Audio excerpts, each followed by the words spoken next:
Good morning friends. এখন ঘড়িতে বাজে ভোর 5টা, দেখতেই পাচ্ছ, কারণ মেহেন্দি রেডি হয়ে গেছে। তো এখন আমরা সোজা যাচ্ছি শিলিগুড়িতে, শিলিগুড়ি বাগডোগরা। তো ওখানে ওকে মেহেন্দি ফ্লাইটে করে চলে যাবে, তারপরে আমরা সোজা চলে আসব আবার হ্যামিল্টনগঞ্জে। তো চলো যাওয়া যাক, তোমরাও আমাদের সাথে চলো। আলো ফুটছে, দেখতেই পাচ্ছ, একদম ভোরবেলা।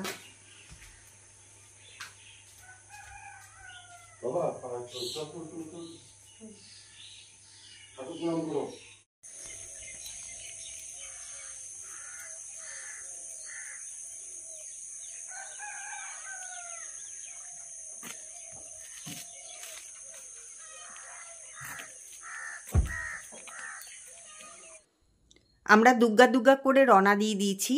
আর আমাদের ওই যে সরু গলিটা যে দেখো, ওখান দিয়ে যখন নাকি ট্যাক্সিটা মানে আমাদের কারটা যখন বের হয়, তখন ঠিক রাস্তাটার দুপাশে এরকম চা বাগান দেখা যায়। আর এত সুন্দর ছায়া, আর এত মানে ঠান্ডা জায়গাটা, মানে দেখলেই তোমাদের মন জুড়িয়ে যাবে। আর এটা হচ্ছে আমাদের এখানকার বাসরা নদী। তো সবাই তো জানো, এর আগেও আমার এই ব্লগে দেখেছো। আর এটা হচ্ছে মধুবাগান। এই মধুবাগানে ঢুকলে পরে না আর আমার মনে হয় না আমি কোথাও যাই, কারণ দুপাশে এত ঘন জঙ্গল, আর ঠিক মাঝখানটা দিয়ে এরকম চওড়া একটা রোড। তো এই রোডের মাঝখান দিয়ে আমাদের গাড়িটা যখন যায় না, তখন মানে যখন আমরা অন্য জায়গা থেকে আসি, যেরকম এই যে শিলিগুড়ি থেকে, শিলিগুড়িতে তো প্রায় প্রায় যাওয়া হয়। আর এই যে দেখছো তো, এই যে মর্নিং ওয়াক করছে সবাই। আর শিলিগুড়িতে তো প্রায় প্রায় যখন যাই, তখন যখন ফিরি, তখন এই যে মধুবাগানটায় ঢুকলে পরেই না, মানে একদম ঠান্ডা। গাছের জন্য মানে এত ঠান্ডা হয়ে থাকে এই জায়গাটা, যে মনেই হয় না যে আর ঘরে ফিরি, মনে হয় যেন এই জায়গাটাতেই থাকি। এত ভালো লাগে, চারিদিকে সবুজ আর সবুজ, খুব সুন্দর লাগে। আর ভোরবেলায় তো কোনো কথাই নেই, ভোরবেলায় তো আরও সুন্দর লাগছে, একদম নিস্তব্ধ নিঝুম একদম। তার মধ্যে দিয়ে আমাদের এই গাড়িটা যখন যাচ্ছিল, খুব ভালো লাগছিল।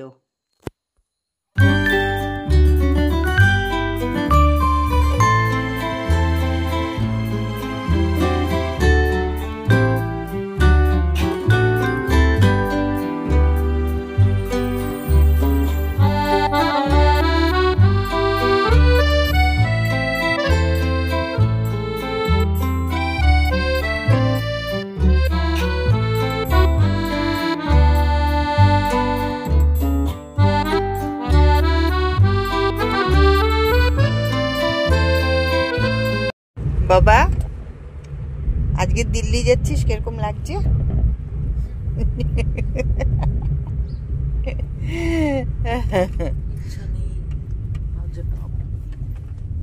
তাও যেতেই হবে, তাই না? এখন এই তো আমরা তো আর কিছুদিন বাদে আবার যাব, দেখতে দেখতেই সময় চলে আসবে, তাই না?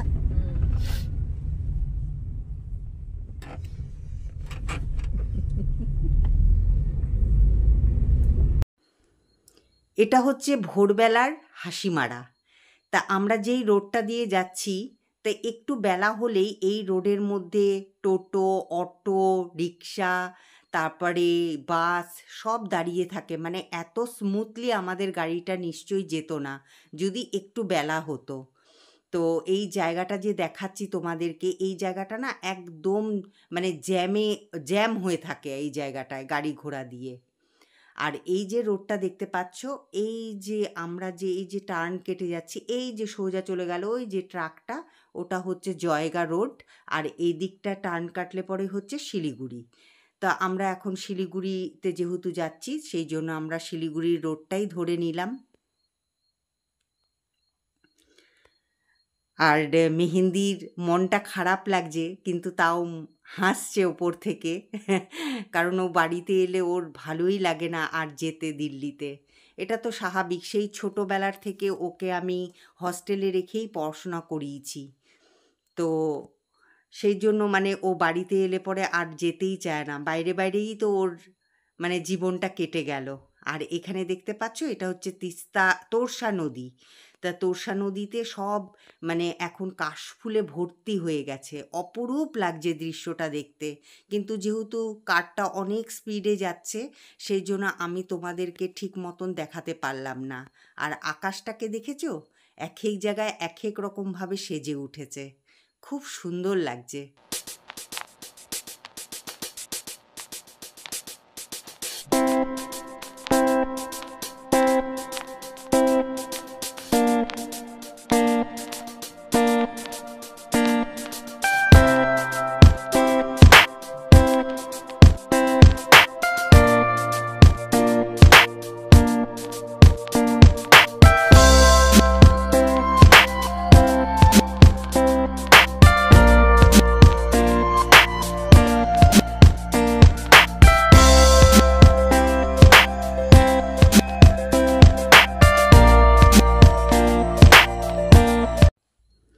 চারিদিকে এত সুন্দর সিনারি, এই সিনারিগুলোকে আমি ভাবলাম যে একটু ভিডিও করেই রাখি, কারণ এত সুন্দর লাগছে পাহাড়টা দূরের থেকে, যে পাহাড়টা এত সবুজ আর চারিদিকে তো সবুজেই সবুজ। তা আমি ভাবলাম যে না, ভিডিও করে এটা তোমাদেরকেও দেখাই। তো আমাদের গাড়িটা যেহেতু অনেকটা স্পিডে যাচ্ছে সেই জন্য মানে তোমরা ঠিক মতন হয়তো বুঝতে পারছো না ভিডিওতে, কিন্তু সামনের থেকে দেখলে পরে না অপরূপ, কি বলবো, এর সৌন্দর্য আলাদা। এখন ঘড়িতে বাজে 7:05। তো মেহেন্দি আর শঙ্কর নেমেছে কিছু নাস্তা করার জন্য। তো এখন এত সকালবেলা আমি খাবো না, যেহেতু মেহেন্দি রওনা দিয়ে দিয়েছে, মানে ও তো আর কিছুক্ষণ বাদেই ফ্লাইটে উঠে যাবে। তো সেই জন্য শঙ্কর বলল যে না, ওকে ব্রেকফাস্টটা করিয়ে দিই। তা সেই জন্য মেহেন্দি আর শঙ্কর গেছে। এই যে দেখতেই পাচ্ছ, এই যে এইখানটায়, এখানে মেহেন্দি আর শঙ্কর এখন অল্প করে ব্রেকফাস্ট করে নেবে। তা আমি গাড়িতেই বসে আছি, আর আমরা যাচ্ছি হচ্ছে সেবক রোড দিয়ে।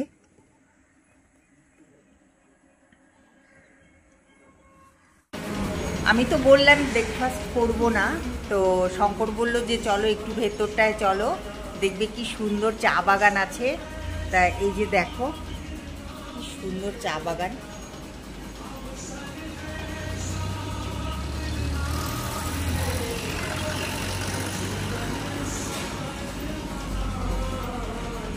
আর এইদিকে মেহেন্দি আর শঙ্কর বসে আছে।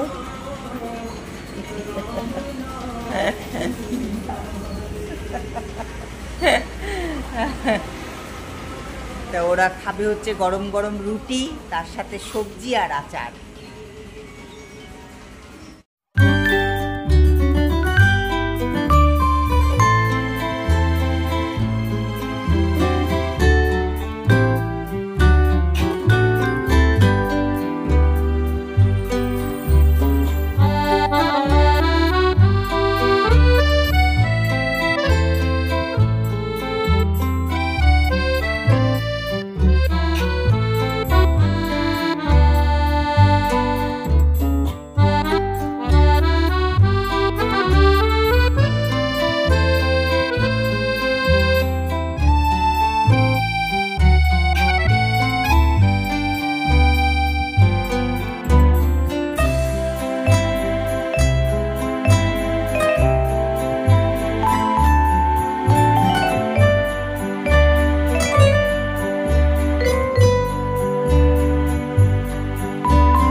আমরা সেবক দিয়ে যাচ্ছি আর এখন কিন্তু আমরা পাহাড়ে উঠে গেছি।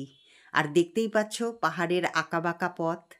আর একদিকে পাহাড় আরেক দিকে হচ্ছে তিস্তা নদী। ওটা হচ্ছে তিস্তা নদী কি তোরসা নদী এরকম হবে, তো আমি ঠিক বলতে পারছি না। তো এত অপরূপ মানে সৌন্দর্য, মানে আমি কি বলবো, একদম মুগ্ধ হয়ে গেছি। যারা তোমরা এই সেবক রোড দিয়ে যাও শিলিগুড়িতে তারা তো জানোই যে এখানকার সৌন্দর্য কতটা, এর মানে বর্ণনা করা মানে আমার পক্ষে সম্ভব না। আমার এত ভাষা নেই যে আমি এই প্রকৃতির সৌন্দর্যের আমি বর্ণনা করব। তা যাই হোক, তোমরা দেখতে থাকো আর সৌন্দর্যের উপভোগ করতে থাকো। তো দেখতে দেখতে আমরা চলে এসেছি। এই যে এখানে দেখতেই পাচ্ছ এই যে সেবক পুলিশ পোস্ট এখানটায়। তা এই রেল লাইনটা ক্রস করলে পরেই আমরা শিলিগুড়িতে ঢুকে যাব। তো আমরা বাগডোগরায় ঢুকেও গেছি। তা দেখতে পাচ্ছ এটা হচ্ছে বাগডোগরারই রোডটা। তা এখন সোজা আমরা চলে যাব এয়ারপোর্টে। তো যত সামনে আসছে ততই মনটা খারাপ হয়ে যাচ্ছে, কারণ মেয়েটা তো গিয়েই একদম চলে যাবে, কারণ হাতে খুবই কম সময়। তো সেই জন্য মেহেন্দির সাথে যে একটু বসে একটু গল্পও করব সেই সময়টুকুনও নেই। তা মেহেন্দিকে গিয়েই একদম চলে যেতে হবে এয়ারপোর্টের ভেতরে। তো এখানে আমরা দাঁড়িয়ে আছি কারণ পরপর সব গাড়িগুলো ঢুকছে।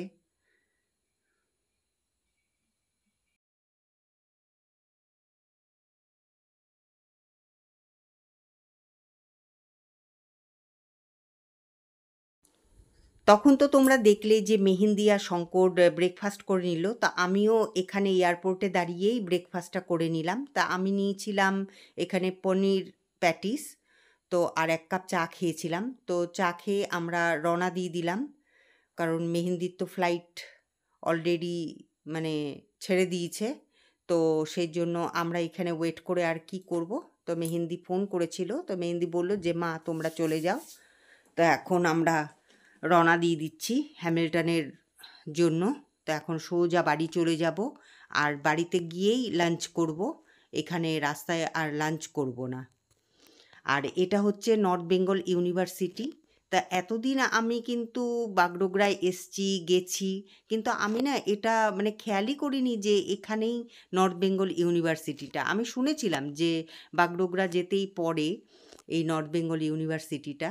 তো যাই হোক, এই যে দেখে নাও তোমরা যারা যারা দেখোনি নর্থ বেঙ্গল ইউনিভার্সিটি, তা দেখে নাও। বিশাল বড় এরিয়া নিয়ে একদম।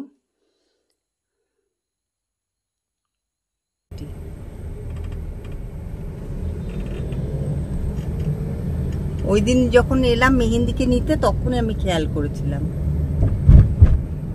অনেকটা বেশ এরিয়া নিয়ে কিন্তু, না অনেকটা এরিয়া। এই যে এগুলো তো এই যে ওয়ালগুলো যে করা আছে এগুলো সবই নর্থ বেঙ্গল ইউনিভার্সিটির আন্ডারেই এগুলো, না এই যে এত অব্দি জায়গা। হ্যাঁ, এই যে এত বিশাল এরিয়া নিয়ে। মেহেন্দিকে উঠিয়ে দিয়ে এসে এখন আমি আর শঙ্কর যাচ্ছি কুকুর দেখতে। এটা ঠিক আমার ইচ্ছা না, কিন্তু শঙ্করের ইচ্ছা, তাই এসছি। তো এই যে দেখতে পাচ্ছ এইখানে। তা চলো ভেতরে যাই, দেখি।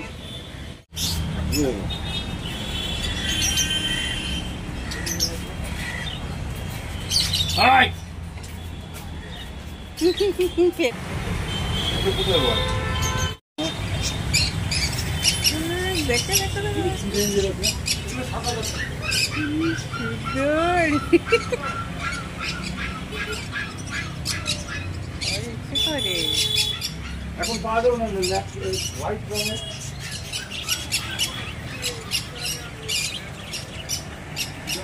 ছোট ছোট পাখি।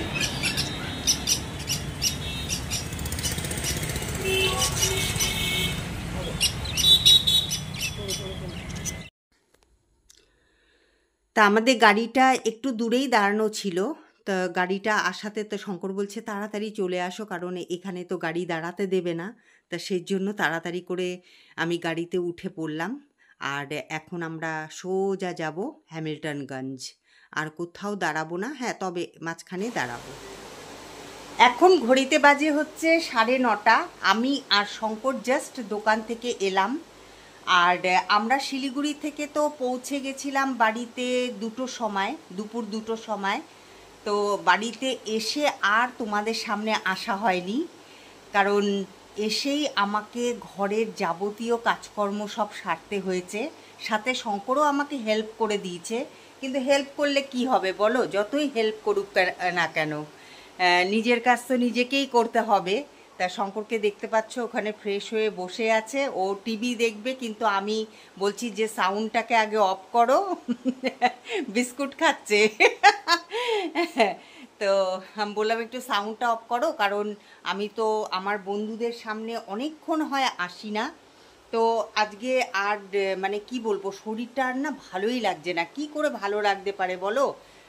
সেই সকালবেলায় উঠেছি, 4টের সময় উঠেছি, উঠে তারপরে তো তাড়াহুড়ো করে চলেই গেলাম। তোমাদের সাথে তো আমি মানে সকালবেলায় তো দেখাই করলাম। তো তারপরে এত গরম ওখানে, তো এই গরমের জন্য না মানে একদম সর্দি লেগে গেছে, আর শরীরটাও না খুব ক্লান্ত লাগছে একদম। তো আমি বুঝতে পারছি যে এই গরমের জন্যই, কারণ কি ঘরের থেকে তো খুবই কম বার হই না।